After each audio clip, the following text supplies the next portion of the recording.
Hello, I'm Jon Boden, and this is the Hudson Records Listening Club, and this is Rose in June. On the rocky coast of Scotland, in a little village there dwelt a man of honour, serving God without a care. He was not a man of riches, but a humble fishing man, working hard to earn his living. His name was Andrew Davison. So this is a song that I learnt from the singing of Lou Killen. And he claimed her as his own. Wonderful, wonderful singer from Gateshead. She was with all was needed. She was called the Rose in June. And he had it off a Newfoundland singer, I think. And it's sung a lot in Newfoundland. And that's the only version that we're aware of is the Newfoundland version, even though the story is very much a Scottish story. And you had been lately married. It's a true story. And before he left his home, there are newspaper reports from the time around. And his wife, they knelt in prayer before the throne. Gravestones of the main characters are known, and you can go and visit them. Praying nothing would befall her. Yeah, Andy in my ear just said spoiler alert. They did die at some point. I think we. Kneeling by him, and she heard his fervent There's Paul Sarton on the oboe. asking Or was it the cor anglais? I can't remember. protection. I'm looking at Andy, but Word of that oboe. for him, and her heart it fell within her. She rose from her bending knee, thinking of those terrible dangers. So this is me on the electric guitar, Rob Harbron on the concertina at the moment, and Paul on the oboe. And When the summer come the band. winds blew softly, and the herring season came, Andrew Davis was preparing herring fishing. so this album is very much a band album. We all went down to Rockfield Studios and near Monmouth and recorded it all very much as a live session. 11 musicians, including myself. So on the strings here we've got Hattie Davies, who Morven Bryce is our sort of regular violinist, but Hattie kind of covers for her and came and did the session. Both wonderful violinists, and Helen Bell on the viola, Lucy Revis on the cello.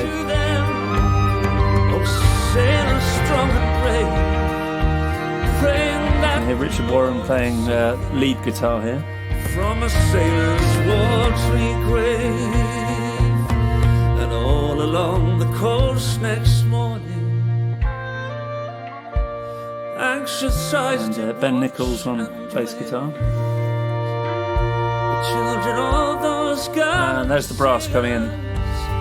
till returning Tony Durant and Sam Fisher. I'm trying to think what Sam's playing. I think it's flugel. morning He plays flugel and trumpet on the album, but I think it's flugel on the front. And Tony's on euphonium. but one the rose in June, the rocks turned bottom upwards,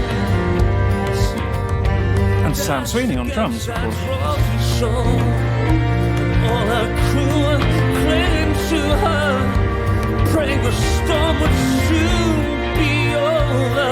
This was an interesting one to arrange.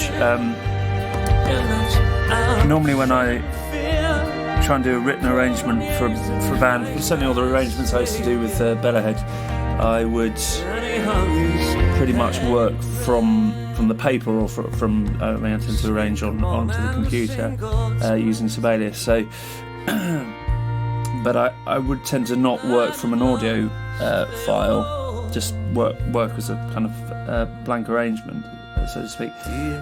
But for this one, we'd been playing it a while. I'll shut up for a bit because this is a good bit. What a comfort divine,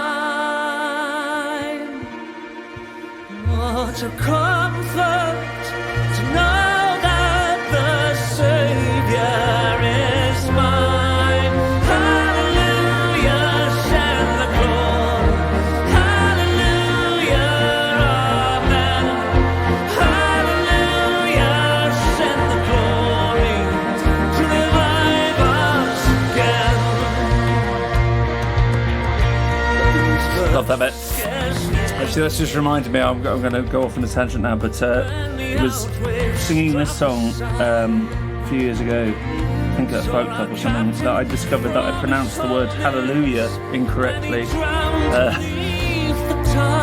I used to pronounce it hallelujah. I don't know where I picked it up. I wasn't brought up in church, so well, my gran took me to Catholic Mass a few times, but she obviously didn't pick me up on it at the time. Anyway, so I just always thought it was hallelujah. Don't know why. And funny enough, the only person I've ever met who also says or said hallelujah was Faye Heald, my partner. So we both, I think, now learnt to stop saying that and say hallelujah. Let us keep on with our singing lines. Our captain is in heaven, and may sound so shrill and trials. So they came to bless us first. Slowly onward we haste to that heavenly place. For this is the glory and this is the grace. Hallelujah, send the glory. Hallelujah, amen. Hallelujah, send the glory to revive us again. But these words were scarcely ended. Anyway, I was saying about the approach to arranging it. So we'd been playing it live with Remnant Kings for quite a few years, and then I also started doing it solo quite a lot. And it's basically it's in a what's it, in a kind of 3 times or 6/4 time mostly, but it alternates between 6/4 and 4/4, and I just kind of changed every time I played it basically. And I thought, well, what I don't want to do is kind of regularise it too much by doing a written arrangement, because that's always a bit of a risk when you start writing stuff down. So I thought, well, what I'll do is I'll get a recording of myself doing it solo, and I'll stick that in Sibelius, and then I'll arrange around that audio, which is quite a tricky thing to do because of course you're not playing. You have to get the tempo to match it all the way through, I did all that, and it was different every verse basically. So I thought, well, I'll just stick with it because that's how I wanted to do it live, so I'll stick with it, and that was fine. But then of course I had to memorise how to do it like that, which was probably the hardest thing I've ever had to memorise on stage. Was this song, not the words are fine, it was remembering when was a 6/4 bar and when was a 4/4 bar, because half the band playing from dots. They can follow me, and I do still make the odd slip up and they catch up with me, but basically I had to learn how to do it, so it was a bit of a case of reaping what you sow. Meet the crew of the Rose in June.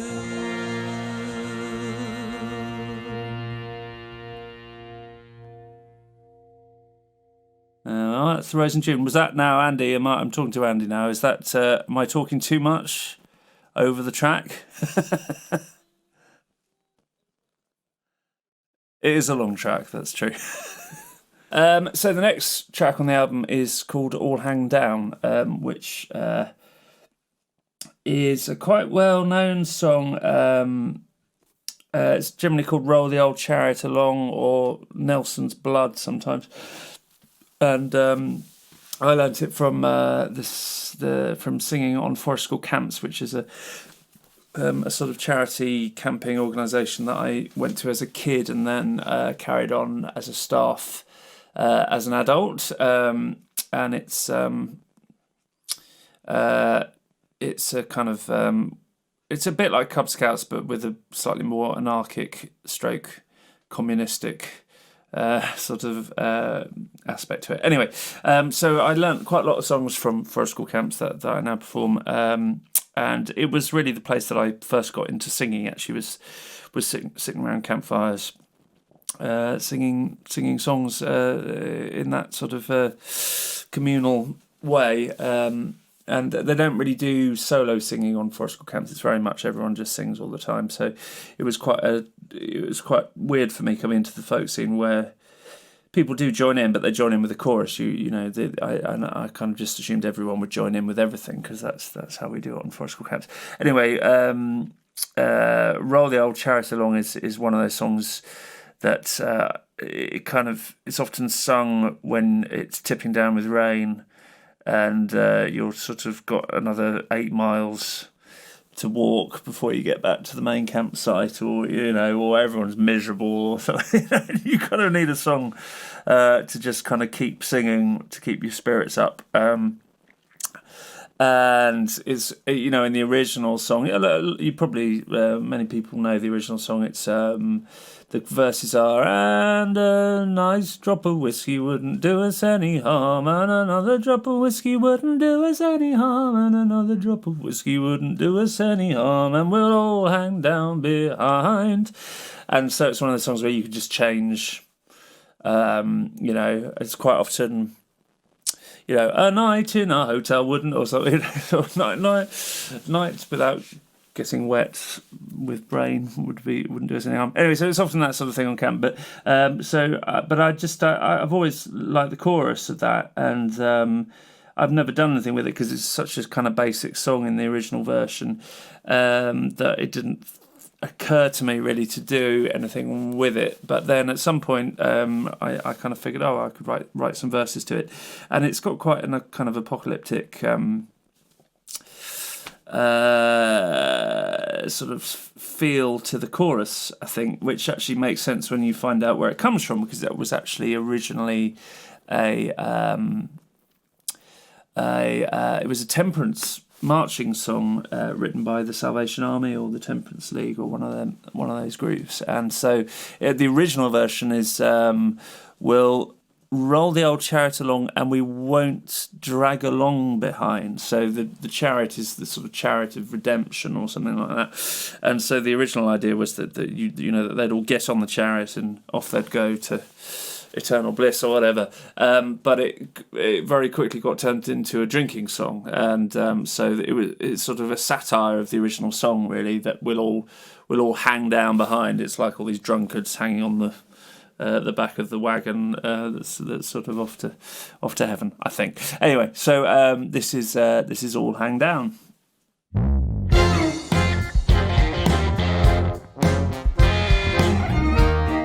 It's a lovely first note there from Ben Nichols.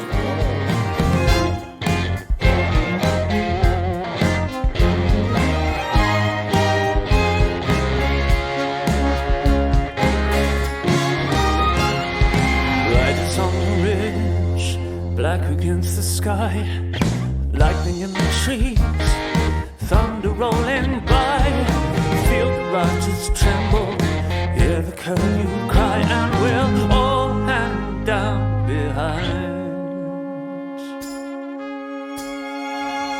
The cankers in the roots, the kinkers in the It's quite a lot of Richard Warren on this track. any guitar aficionados watching might be interested to know that we're both playing in open tuning, but two different open tunings. So Rich generally plays in open G tuning, which is the tuning that Keith Richards mostly plays in. Chariots along and we'll roll the old. Chariots along, we'll roll the old. Chariots along, we'll all hang down behind. The king's lost his crown.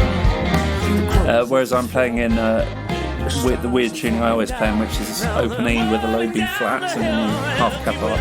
When you may, when you will, and we'll all hang down behind. We'll roll the old chariots along, and we'll roll the old chariots along, we'll roll the old chariots. Always loved pop strings. Trying to get a kind of pop string sound in this. I think one of my favourite pop strings tracks, it just reminded me of it just listening there, is Broken Glass by Annie Lennox. Is a great sort of pop strings riff. Settle the alarm, batten down the hatches. Just kind of channeling that a little bit. All hang down behind. We'll roll the old chariot. Just realised, is it Sunday morning this is going out? So me drinking beer isn't ideal, is it? Or is it alright? Okay.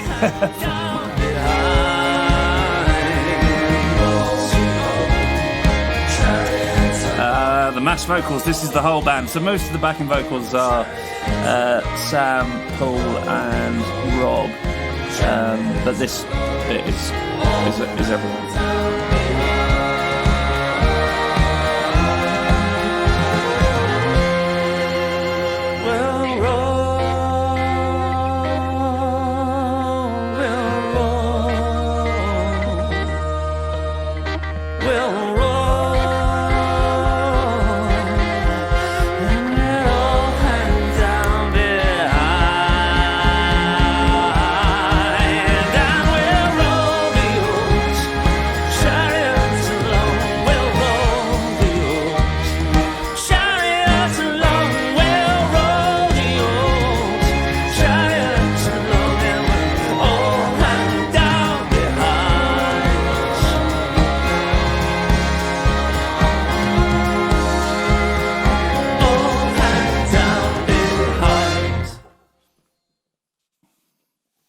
There we are, all hang down.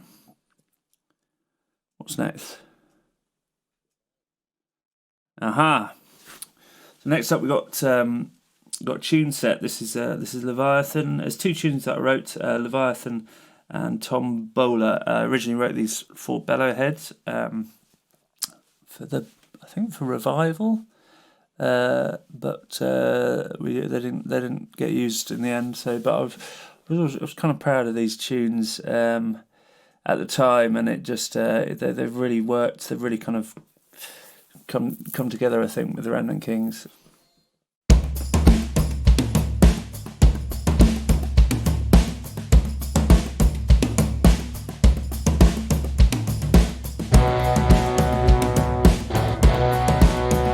First tune is kind of a modern tune, I suppose.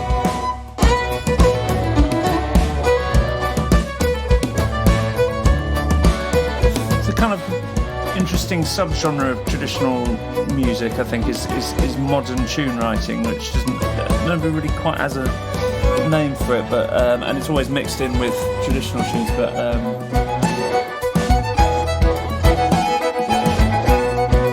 it's kind of, you can't really say that this is an English tune or whatever. I mean, I was trying to get a sort of Swedish feel, I thought, for this bit, although other people had said it sounds Scottish. Then this bit to me sounds a bit more English, so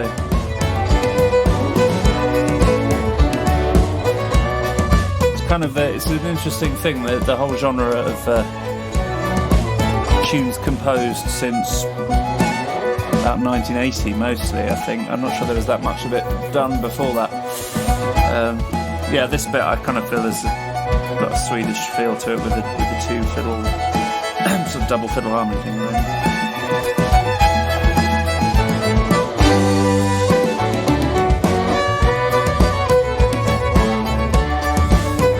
Trying to channel a bit of Dave Swarbrick in this, I think, was the sort of Swarbrick thing of trying to make your slides, bending up to a note as extravagant as you possibly can, is something I've always quite admired. There's a big Swarbrick reference a bit later on that I'll point out to you. It's the next tune. This is Sam playing the fiddle on this bit, so the first tune is me on lead fiddle. But this is Sam and Rob doing their thing. This is the tune Tombola.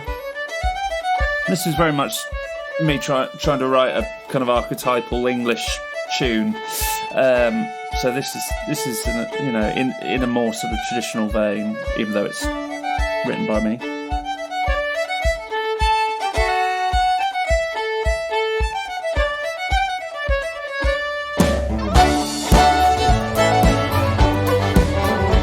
Now back to me on lead fiddle and Paul coming on the oboe there. It's an interesting thing what makes the tune sort of sound English. And a lot of time it's about how you play it, I think. There's loads of examples of tunes which could pass as an Irish tune or a Scottish tune or an English tune or whatever, or a Swedish tune. It's, a lot of it comes down to style, but you do get some particular things, melodic things that I think really sort of mark something out as from one country or the other. And I think with English tunes, there's a kind of brashness about the melody sometimes. This is something quite Victorian and.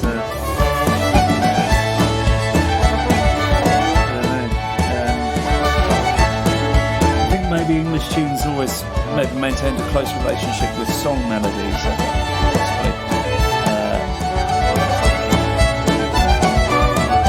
Certainly Morris tunes, a lot of them are song tunes. Yeah, so that's Tombola with Leviathan just before it. And yeah, it's an interesting thing what defines a tune from one place or another if they've been written recently. So next we've got Seven Bonny Gypsies, which is a song of many different versions of this song. It's one of those songs that pretty much everyone has done a version of it. This is my own tune, and it's I borrowed the chorus from Sheath and Knife, which is another ballad. But other than that, it's fairly sort of, standard lyrically. I can't remember quite where I got the different verses from. I think they were sort of an amalgamation of a few different versions. But there we are. This is Seven Bonny Gypsies.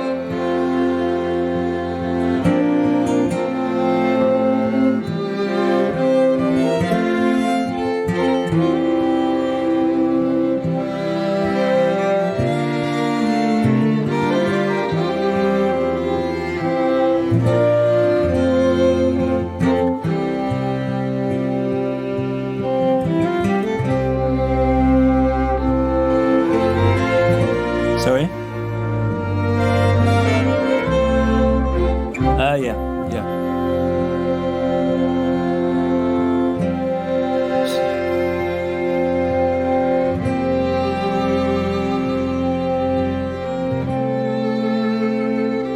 Seven bonny gypsies, and they're all in a row. So the kind of idea with the arrangement for this one was to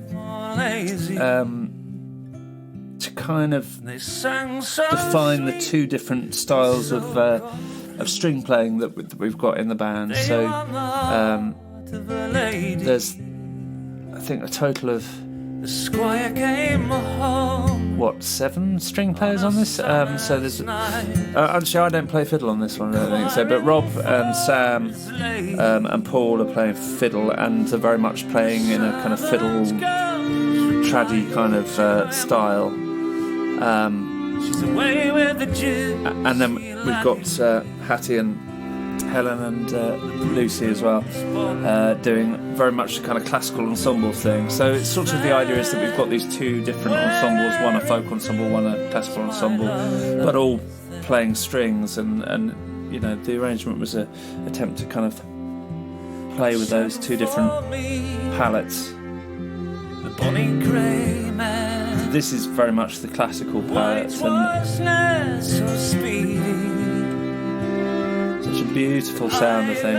Ride on a long summer's night and search for my bonny lady. So he rode east and he rode west. Sam and Tony coming in on brass. He rode late and early until he spied his own wedded bride in the arms of a gypsy laddie. The broom blooms born, the broom blooms fair, and where it blooms, my love lies there. This is also the first track where Ben Nichols is on double bass rather than bass guitar. House and land. It's me on acoustic. How could you leave your baby? And how could you leave your own wedded lord to run with the gypsy laddie? What care I for my house and land? What care I for my baby? Tonight I'll lie in the wide cornfield in the arms of my gypsy laddie. The broom blooms born, the broom blooms fair, where it blooms, my love lies there.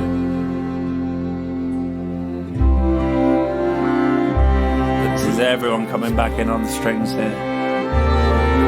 Blooms fair, where it blooms, my love lies there.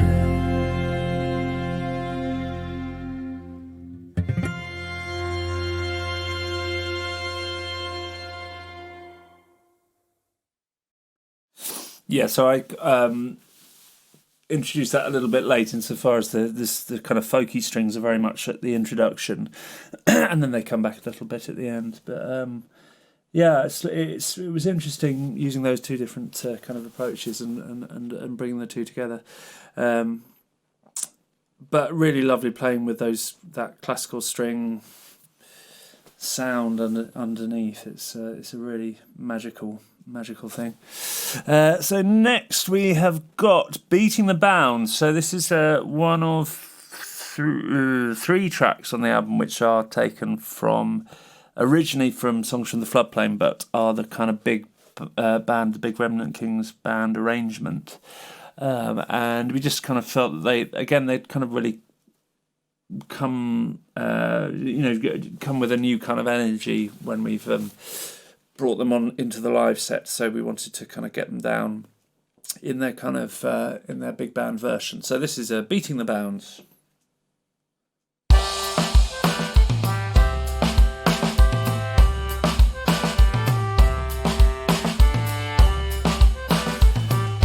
This is hilarious, this track, because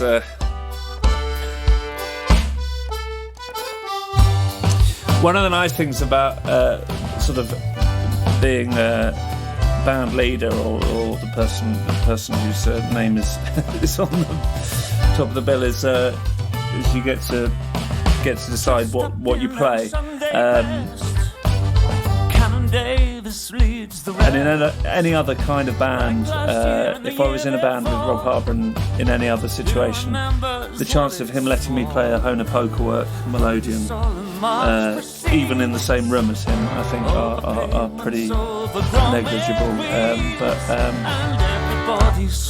So it's always quite entertaining just watching Rob's face when I put Hona Pokerwork melodeon on. But I like it. I like the sound of it. It's that kind of Morris sound which I just find very. Just takes me to a certain place when I hear that kind of melodeon. So many years, so little change. No one thinks to question. And the story of this is it supposed to be a folk costume that's kind of. I mean, the whole album is set in a kind of post-oil, post-apocalyptic kind of setting. So I was interested in what folk customs might be in that situation. And although I'm an enormous fan of folk customs, and I think we don't do them enough. I think we should be inventing them all the time and taking them not more seriously, but putting more effort into them. Stuff like getting up at 6 in the morning for May morning, I think, is just such a wonderful way to punctuate the year. And there's so many wonderful folk customs that really aren't made the most of. And then we just do this kind of ridiculous thing in November where we have all these folk customs, the only folk customs that are sort of universally celebrated, which are Halloween, and then a few days later we have Bonfire Night, and then we've got Christmas, and it's sort of they're great. I love all those three folk customs, but it's like the rest of the year we've got kind of very little. So. Anyway, going off and around that, but I'm a big fan of folk customs. But I was also quite interested in the idea that they can take on a more sort of negative aspect if you're not careful. And so the story here is that a bit not quite right about this. One man's parade is another's fight. The empress clothes reveal at last our innocence like Jesus Christ. Abraham Brown is whistling Rule Britannia.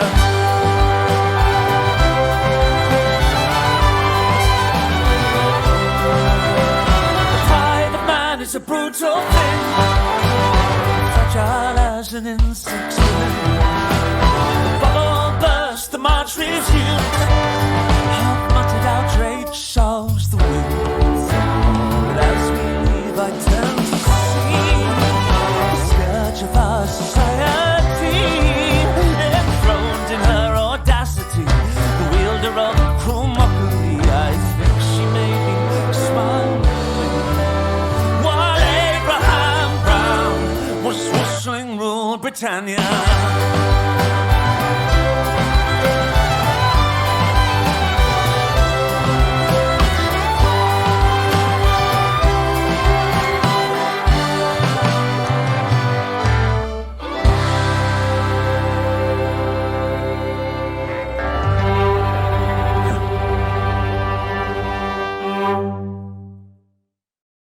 It's funny. It's often the little things that one is kind of proud of when listening back to arrangements. So I think for me, I'm quite proud of that very last string line in that arrangement where it goes da da da da da dum dum, which I don't know. It's just a little phrase, but it's it kind of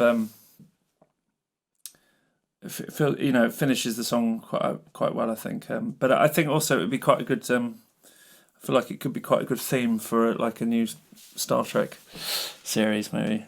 Yeah, da, da, da, dum, dum, dum. Or maybe I've nicked it off a Star Trek soundtrack. That's more likely. What have we got next? Sweet Thames Flow Softly.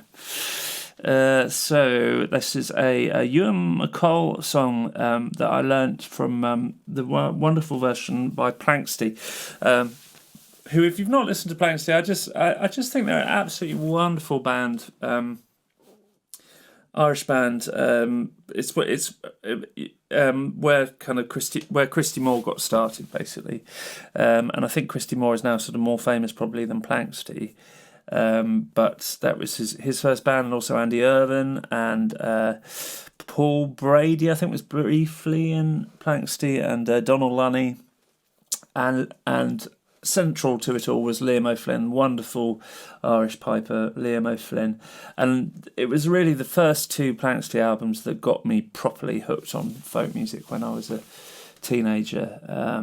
I didn't grow up in a folky family in the sense of as it's sort of understood on the folk scene. You know, my parents didn't go to folk clubs and didn't go to folk festivals, and listened to a lot of different types of music. But one of those types of music that they did listen to was some folk music, and quite a lot of folk music, particularly Steel Eye Span. My mum was particularly a big fan of Steel Eye Span, and there are a couple of Planxty albums which again my mum had on vinyl that I kind of dug out from the dark recesses of the record collection, and just kind of then started listening to pretty obsessively for a couple of years. Anyway, one of the tracks on one of those two early albums, I forget which album is on, is Sweet Thames Flow Softly, pronounced Sweet Thames Flow Softly by whoever it is who sings it on that. I think it might be Andy Irvine. But it was written by Ewan MacColl, and in fact, I think I then noticed that there was a Ewan MacColl Peggy Seeger album in my mum's record collection. I think it was my mum's, might have been my dad's, but I think it's probably my mum's. So I then started listening to them a little bit, although I never really got into Ewan MacColl in quite the same way that I got into Planxty and various other people. Anyway, so they did a wonderful version, so I've always known it from that, and it was written by MacColl for a production of Romeo and Juliet, apparently. So it's a kind of summing up song, I think, for Romeo and Juliet, but I just always thought it was quite nice pop kind of hook that it has going on, so I always had my eye on it for a kind of more poppy kind of arrangement. But in order for it to work, I had to be a bit brutal and cut the last two verses because they're a bit too sad. So yeah, we actually Kate St John came and did a tour with us, a couple of tour and a festival when Paul couldn't make it, and Kate St John, who's a wonderful oboist and arranger and accordion player, but is known really mainly for being an arranger and a conductor. And I've sort of been an admirer of her for many years. But anyway, it wasn't until we got to the rehearsal and I suddenly realised that she was married to Ewan MacColl's son. And I thought, oh God, what's she going to think about this arrangement? But anyway, she checked it out with the family, and apparently it's all right. So I'm not going to get hauled up in front of the MacColl family lawyers or anything. But there we go. Anyway, so this is Sweet Thames Flow Softly.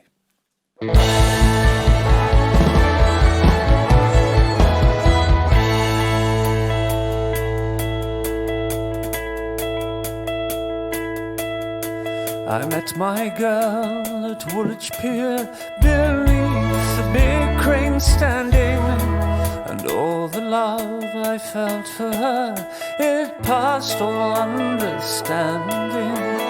Took her sailing on the river flow, sweet river flow. London town was mine to give. It's a wonderful songwriter, Ewan MacColl. He sort of had that real knack of writing songs that took the best of traditional song in that it's got that kind of simplicity and kind of sense of timelessness, but at the same time it doesn't pretend to be a folk song. You know, you wouldn't ever really confuse this for a traditional song, but it really kind of takes traditional song and then builds something new out of it. But I think that's true of all the great sort of in the tradition songwriters, Richard Thompson being another example. John Towns being so soft. Gave a Hampton Court to twist. Flow, sweet river flow. and poetic, but without ramming it down your throat. It's kind of there's an economy of language as well as a desire to paint pictures and create mood and it does all that, but it doesn't sort of draw attention to its poeticism, which I like. At Blackwall Point I faced her, at Morden Wharf I kissed her cheek and tenderly embraced her. Heard the bells of Greenwich ringing, flowed sweet river flow. All the time my heart was singing, sweet Thames flow softly. So sorry, Andy's talking to me. He's saying that this should be used on Match of the Day, which I will take as a compliment.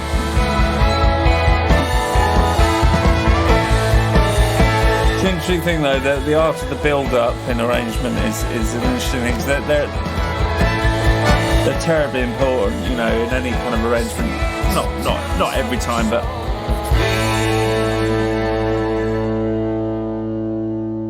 probably 8 out of 10 arrangements you want to have a bit where it goes quiet and then it builds back up. Funnily enough, actually, the builds are often not the hardest bits. The hardest thing is often, what do you do when you get to the top? How do you sustain it?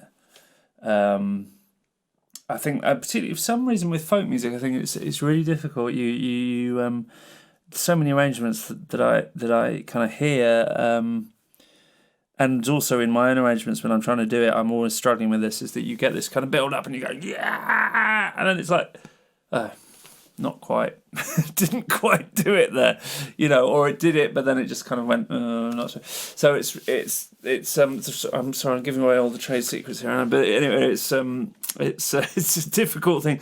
But that said, to get when you get it right with a build up, it's quite a nice feeling, and I was quite proud with that build up because it's difficult because it's in a way it's quite a simple thing. If you have an ascending melodic line, that builds, and if you have a crescendo in terms of volume or intensity, then of course that works as well. So if you put the two things together, then generally you get this kind of build, and that's how it works. So it's quite kind of obvious in a way, but just harmonically, I was quite proud of what is essentially just a major scale going up, but it has to fall at the right point with the chord changes, but without sounding too mechanical. So anyway, I can't really, without sort of going into the details, I can't explain why I'm proud of it, but I'm quite proud of it. And then it also, I think it does, well, I hope anyway, that it does kind of hold that intensity when it gets to the top. Largely, I think, because Sam came up with a very good suggestion that he should hit the kick. I think he's actually going in quavers, or is that semi-quavers even, all the way through the end, so it's quite sort of interesting. I think apparently that's quite a 90s thing. You see, Sam knows more about 90s music than me. I kind of, I have a bit of a gap in my knowledge between sort of about 89 and, well, anything after 89 in terms of pop music, but there we go. Anyway, right. Speaking of the 80s, here we go. Here's Hounds of Love.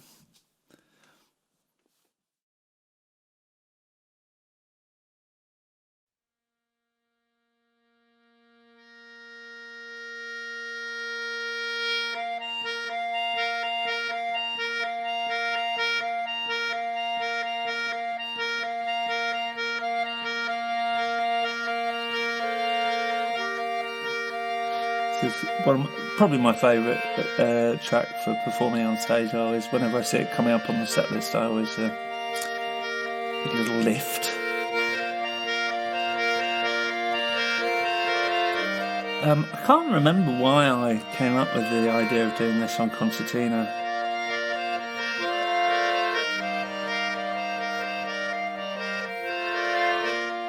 when I was kind of a child, ridiculous idea, running really. in the night, afraid of what might be, But it does seem to hiding work. in the dark, hiding in the street. Yeah. I think I got into it because I did a couple of Tom Waits songs I used to do on the concertina, and I just kind of got quite into the idea of doing pop songs on the concertina, and I was just got a bit obsessed by this album, Hounds of Love album. But for some reason I didn't really get into Kate Bush properly until quite recently. I had her greatest hits when I was a teenager, and I did listen to that a lot, but I didn't discover this album until about 10 years ago. Help me, someone, help me, please. Take my shoes off and throw them in the lake, and I'll be 2 steps on the water.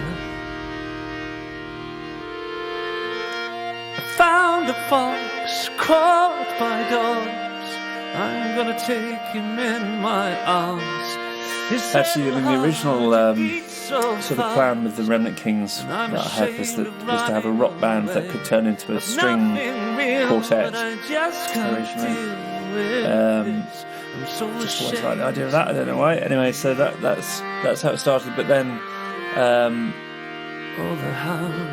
knew that I wanted Rob Harbron in the sound. I just love I particularly love the sound of concertina with electric guitar. I'm always very drawn to that. I think it might be a Tom Waits thing because he uses a lot of accordion with electric guitar. But I think concertina and electric guitar is even better somehow. I don't know what's good for me. And then at some point, Sam Sweeney got himself a concertina. And Sam, being Sam, within a couple of weeks, he was really very good. So that was where we started toying with the idea of doing a kind of all concertina number on stage.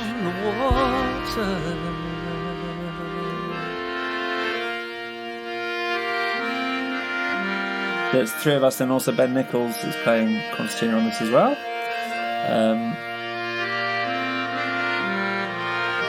And Paul Sharton, I think, is not playing on this recording, but he does on stage get his concertina out and join in. His concertina needs a little bit of TLC, I think, so he's a bit limited in what notes he can play.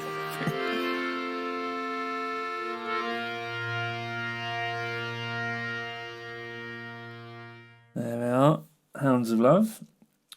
One of my ambitions is to get that track printed onto wax cylinder. I have a friend in Sheffield who runs the Vulcan record company, I think it's called, or cylinder company, and he has come up with a means of producing plastic cylinders that work on the phonographs. So they originally would have used a thing called blue amberol, which is a very brittle kind of material, and then I think maybe they used shellac as well, possibly, which is what the 78s are made out of. Anyway, it was always quite brittle stuff. But anyway, he's come up with a plastic version, so it's quite a niche market, I think. But he does produce commercially produced cylinders that can be played on phonographs. So anyway, one of my plans at some point when I've got enough money spare is to get that printed up on cylinder, and then I'm going to buy a phonograph and send it to Kate Bush with that cylinder on it. That's my plan. If anyone, actually, I should do a GoFundMe thing for that, shouldn't I? That would be good. You can all chip in, and we'll send Kate Bush a wax cylinder player. Right, next up is Going Down to the Wasteland.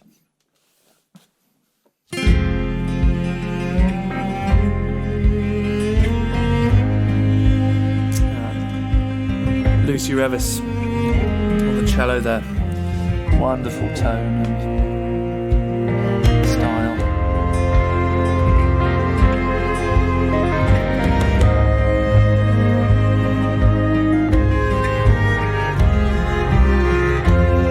only started doing this quite recently with a band, but it's one of those tracks that the first time we played it really worked. Largely because of these backing vocals. Where the raven feeds and the blind man leaves and the oil-black rivers flow. Going down to the wasteland when the village is wrapped in sleep. To the broken town where the sun... This is cor anglais. Paul starting on cor anglais rather than oboe this one, I think.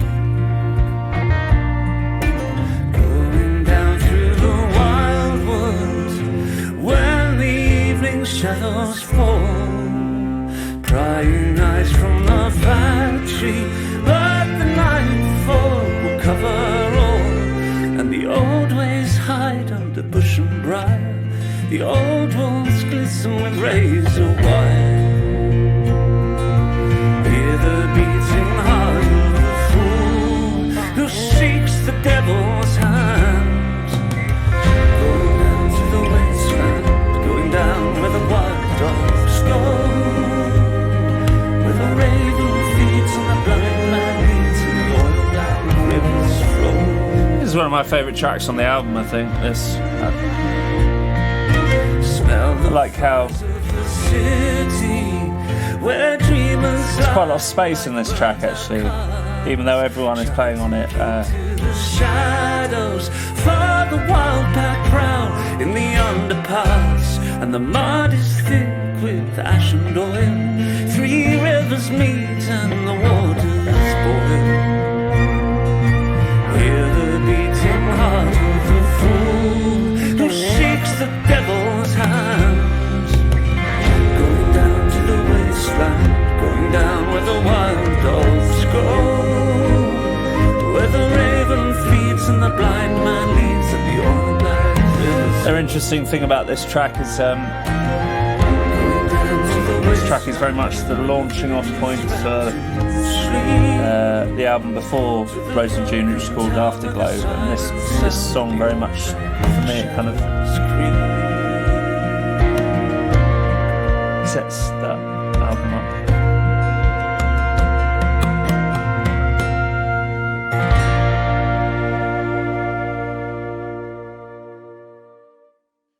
Yeah, you can hear the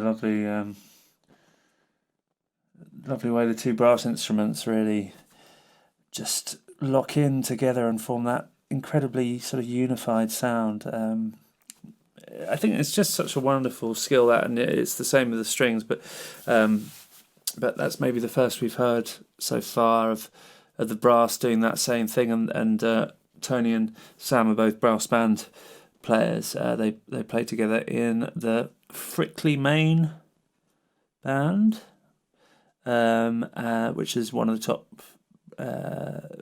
bands, and they just they just work so hard on bringing their sound together, and it's wonderful working with them because they're so kind of focused on that, and it's quite a different thing, I think.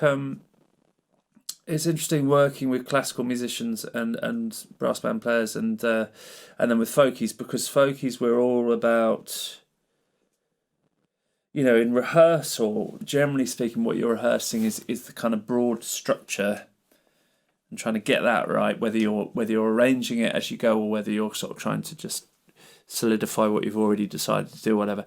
And then the kind of magic that happens, you leave that to happen in the moment, in the kind of spontaneous moment, and sometimes that happens, sometimes it doesn't. But that's kind of how folk music works. You kind of, you give yourself a structure. The simplest form of structure, I suppose, is if you're playing a tune. That's in a sense a structure that you're all following, but then you're all kind of going off in different ways to make it exciting, and then you kind of hope that a bit of magic's going to come out of that.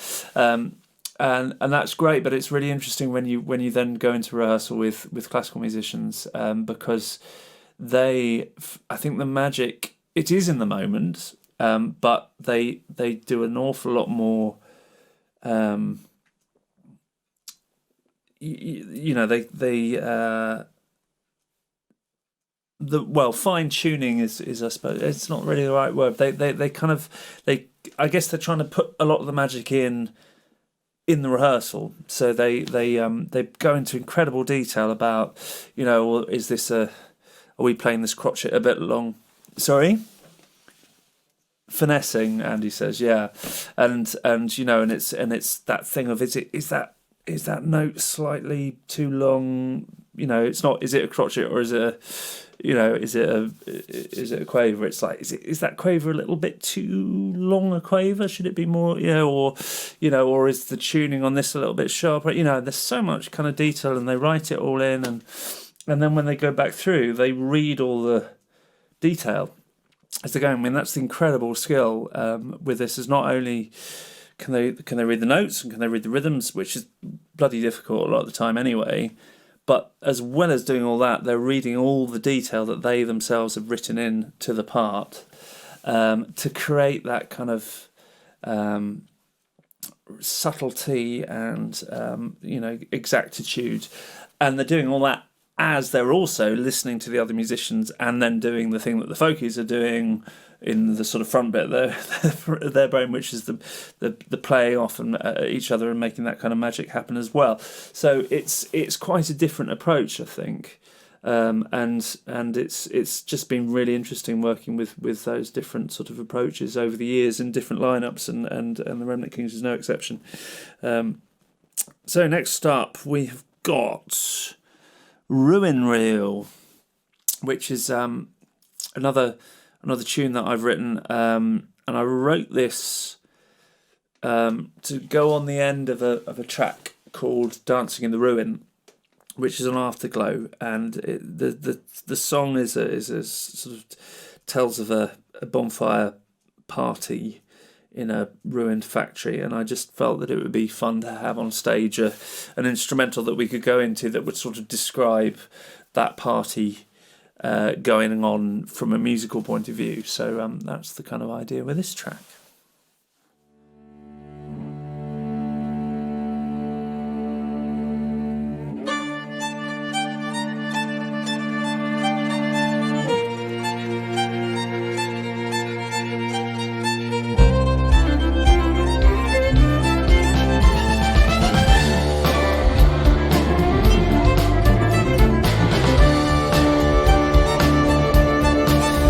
Again, there's that same interplay between the folk fiddle playing the tune and then the strings doing some pretty crazy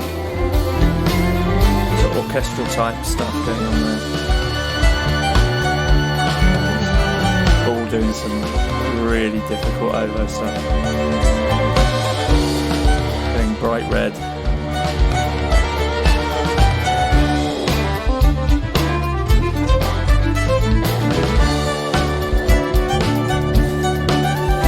So this is very much a modern tune again in the traditional vein. That thing of using pedal notes is something that was, a feature of particularly Irish and Scottish folk music.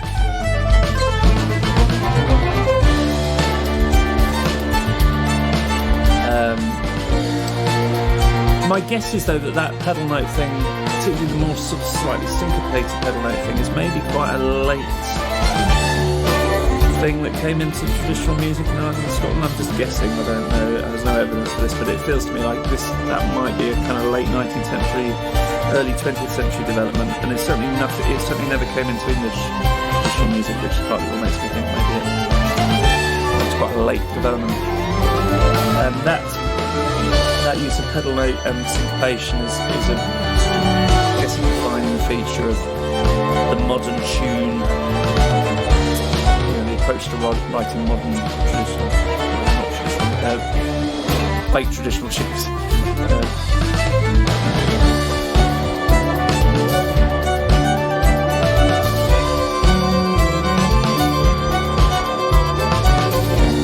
Quite difficult, this tune.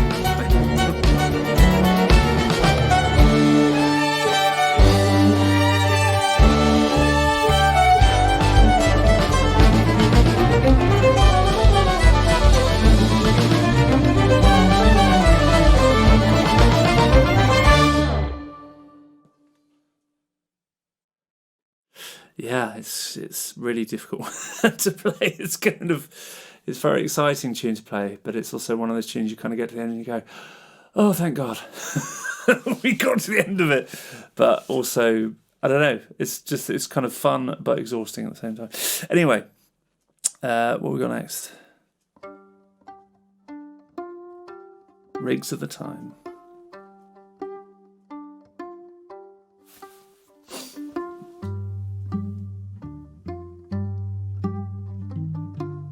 This is just me and the 3 string players. Really late at night.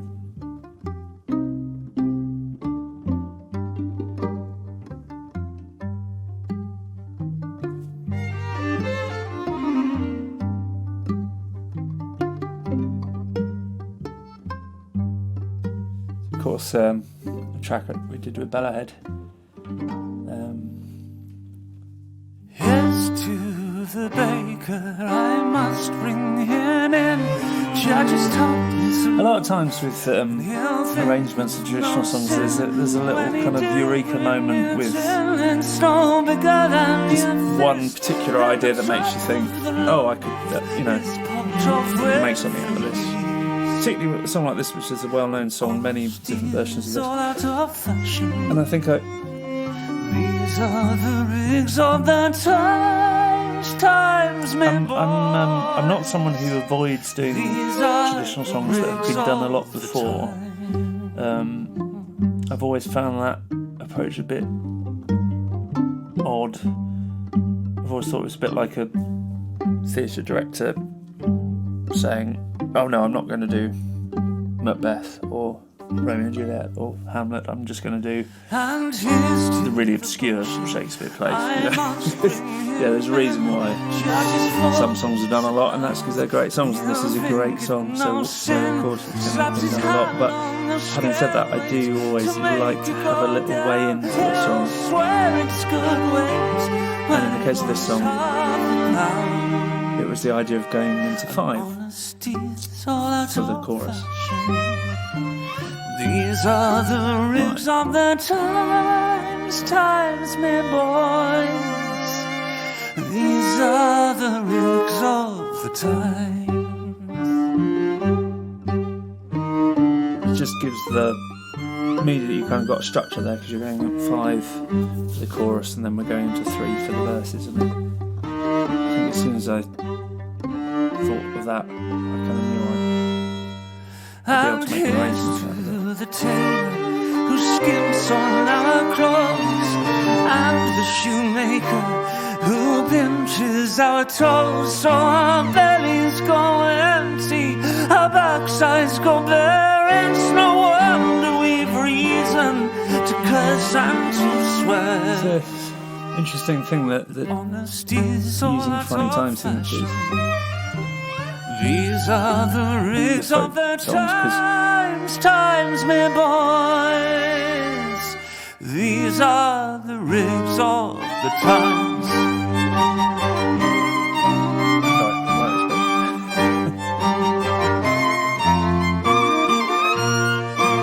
So this isn't 5 still.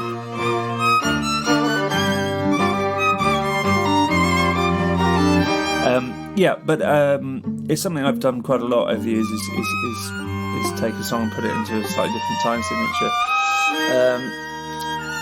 And I guess if you've been purist about it, you could say, well, that's really not on, because none of the original folk singers would have sung in 5 or 7 or whatever. And I think there are two answers to that. One is that, well, I'm not trying to replicate how it was performed in the 1890s. This is a kind of hybrid type of music that we're engaged in here. The post-revival folk scene is all about taking an old art form and respecting that, doing something interesting. But also, I think, specifically in terms of time signatures, so many of these songs would have been sung unaccompanied, and actually, although they wouldn't have sung it in strange meters rigidly, because they weren't singing rigidly in any meter, actually quite often they do lend themselves to, they're kind of often closer to a funny time signature like 5 or 7 than they are to 3 or 4 or whatever.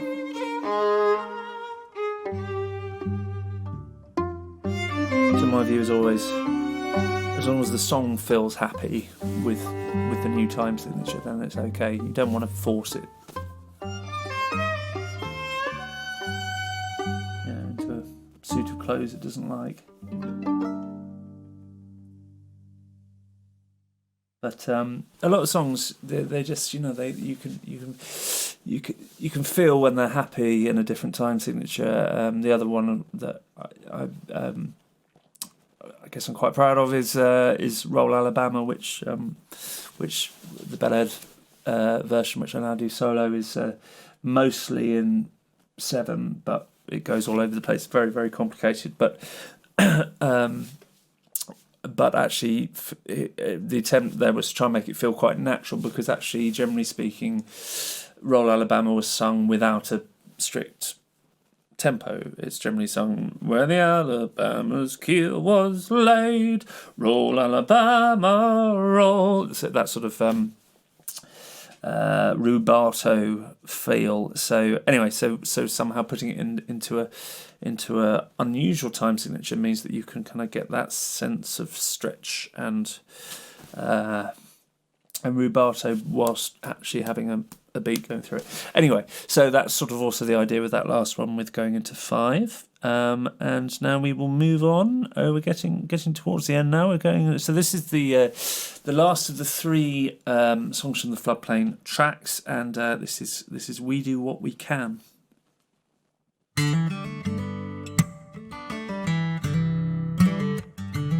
This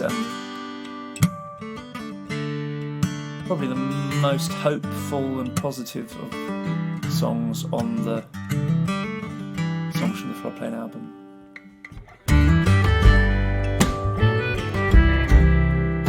Despite a few dark lyrical moments, but I think particularly this band version feels particularly kind of hopeful to me and joyful. Reapers in the white and harvest. Some lovely guitar from Rich. Doctor, lawyer, preacher,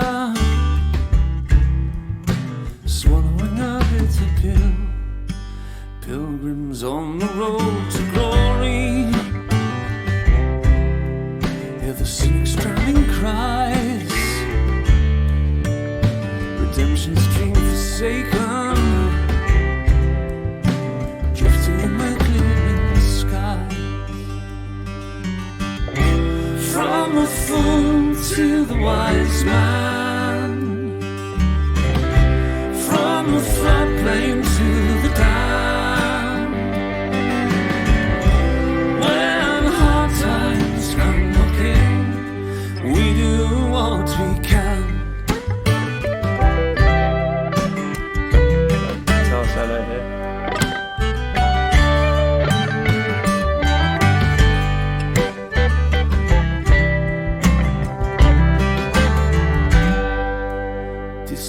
Figures on the mountain, whispers on the breeze, false prophets.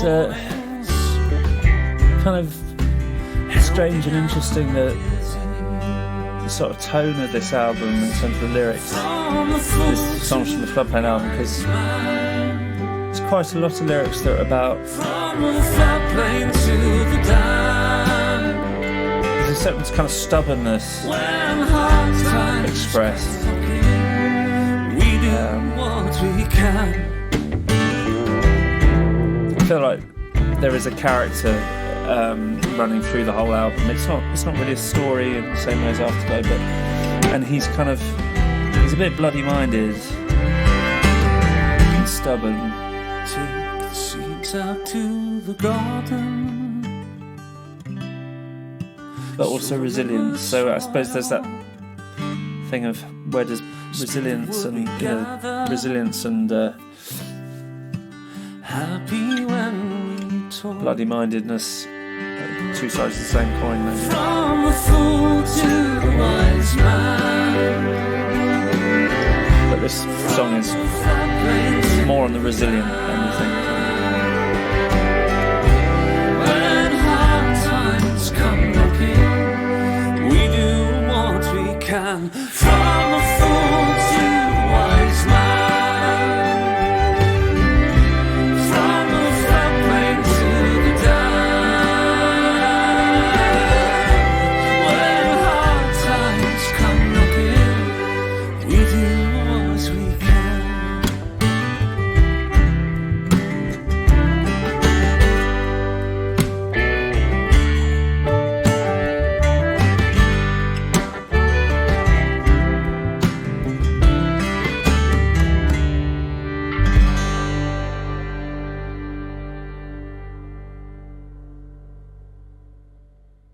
Yay!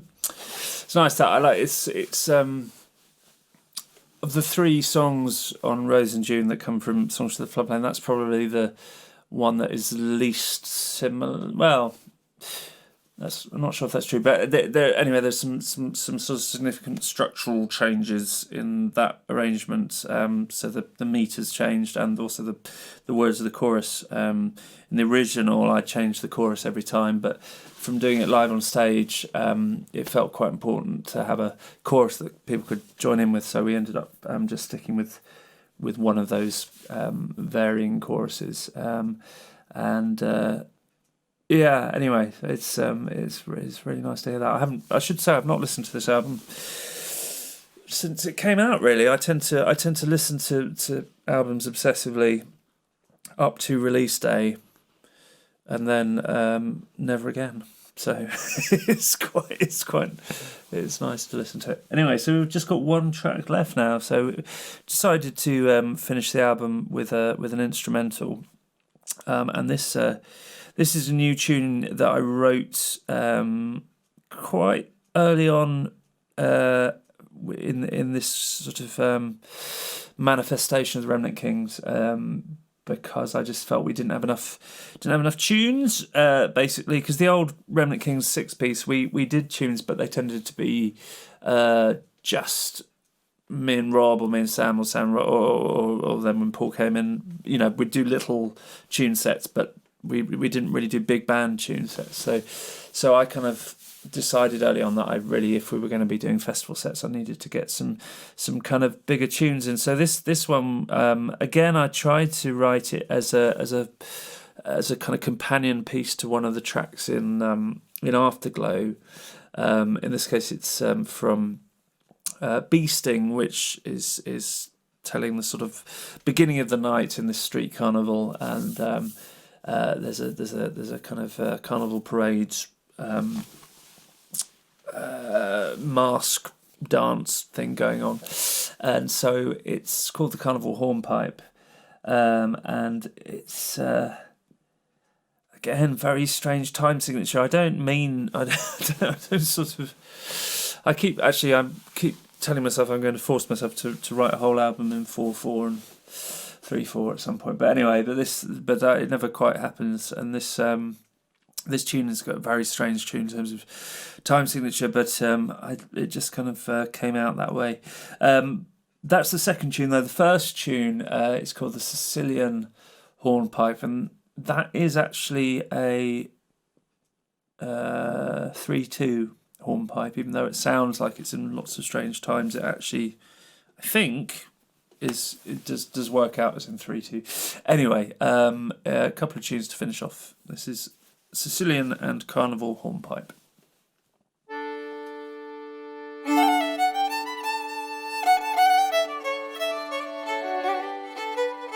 This is me on fiddle and Rob on concertina.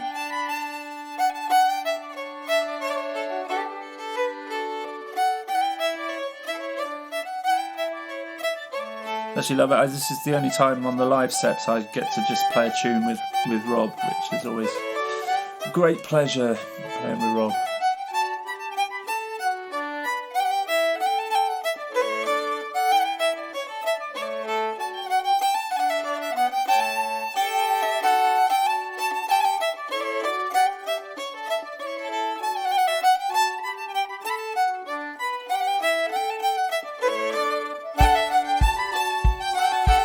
Sam joining in on the fiddle there and kick drum. So this tune I actually wrote for a play production of The Winter's Tale at the RSC, which is actually my ambition, my only proper ambition really as a teenager that I came up with was that I wanted to write music for the RSC. Quite a geeky ambition, that, isn't it? But went to see a production of Twelfth Night at the RSC when I was 16 and loved the music and just thought that's what I want to do. So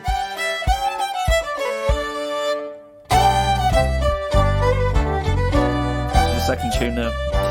So yeah, so I was lucky enough to be asked to do not one but two productions at the RSC, and that was from the second production, which was Winter's Tale, and that was the tune I'd written for the closing dance. In the original Shakespearean productions, they would always end with a jig, and Lucy Bailey, who directed that show, likes to finish with a jig. I believe it's at the Globe Theatre they always finish with a jig, and that's where Lucy, I think, kind of got into the idea of doing that.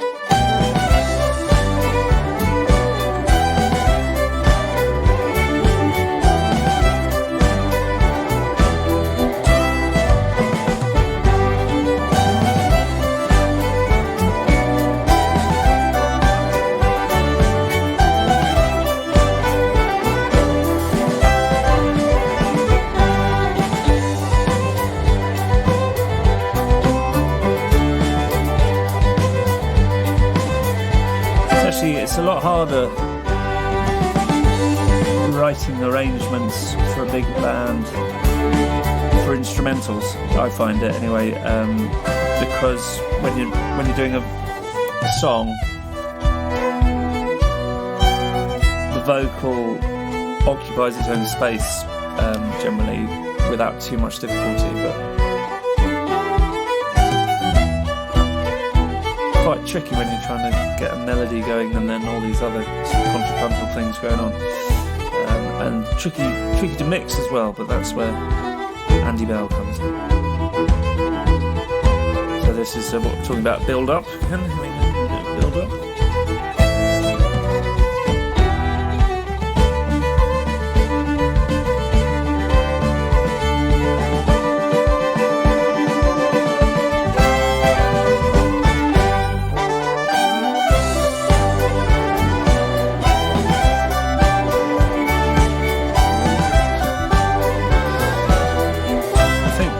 I don't listen to albums after they've been released. I find it quite frustrating because you can't change anything. I just had a note there that I to change. I'm not going to tell you which one.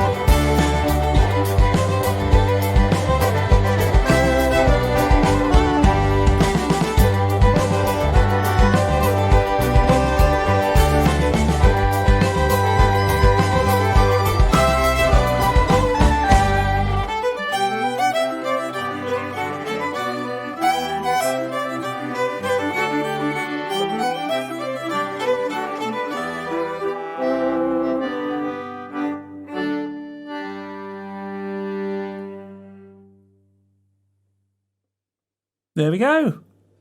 That's it, I think. Is it? Yeah, okay. Thank you very much for listening. That's The Rose in June, which, is my fourth solo album. But it's the first... we did record Afterglow with the band, but we hadn't performed live before we recorded. So this is the first...